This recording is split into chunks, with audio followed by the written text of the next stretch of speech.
트럼프 대통령의 코로나19 확진이 우리 외교에까지 영향을 미치고 있습니다. 폼페이오 미 국무장관이 모레로 예정됐었던 방안을 연기하면서 북미 대화 재개의 동력을 만들려던 정부의 계획도 차질을 빚게 됐는데요. 관련 내용 취재기자 연결해서 자세하게 알아보겠습니다. 김도원 기자.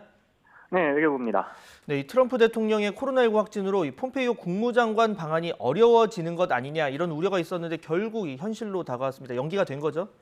그렇습니다. 미 국무부는 한때 폼페이오 장관의 아시아 순방은 예정대로 진행한다 이런 발표를 하기도 했지만 막판에 결국 변경이 됐습니다. 폼페이오 장관은 일본에서 열리는 중국 견제 4개국 쿼드 외교장관 회의에만 참석할 계획입니다.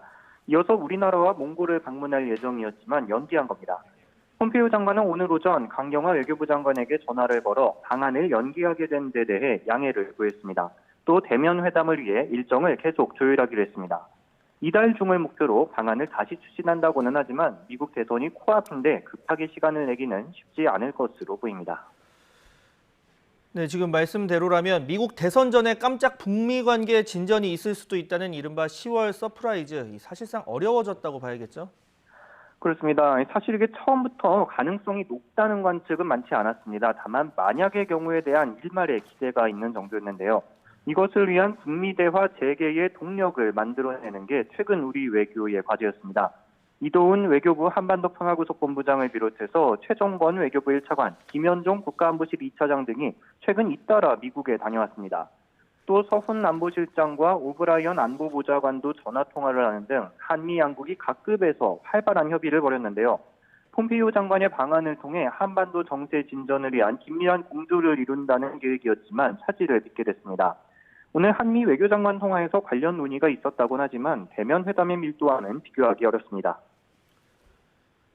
네, 어떻게 보면 미국 외교의 최우선 과제는 중국 견제다 이런 점이 다시 한번 확인된 셈인데 우리 외교가 고립되는 건 아닐지 우려의 목소리도 나오고 있습니다. 어떻습니까?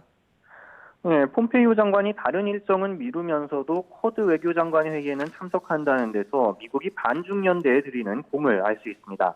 쿼드란 미국이 일본, 인도, 호주 등 4개국과 진행하는 4자 안보대화 협의체로 중국 포위망의 일환으로 해석되고 있습니다. 폼페이오 장관은 일본행 비행기에 오르면서 이번 회의에 대한 기대감을 나타냈는데 들어보시죠. To meet with our Quad partners is a project that we've been preparing for. We're hoping to have some significant announcements, significant achievements. 우리 정부는 쿼드를 비롯한 미국의 중국 견제에 미온적인 게 사실입니다. 강경화 외교부 장관은 화상 세미나에서 쿼드가 우리 국익에 도움이 되는지 의문이라고 지적하기도 했습니다. 다만 미국이 우리에게 쿼드 참여를 공식 요구한 적은 없다는 게 정부의 설명입니다. 또 한국 등이 참여하는 이른바 쿼드 플러스를 얘기했던 비건 미 국무부 부장관 스스로도 참여국 확대는 시기상조라는 입장입니다. 때문에 지금 당장 한미 관계에서 심각한 갈등이 벌어졌다고 보기는 어렵겠지만 미중 간 경쟁이 점점 격화되는 추세는 분명하기 때문에 이에 대한 대비는 필요해 보입니다. 지금까지 외교부에서 YTN 김도원입니다.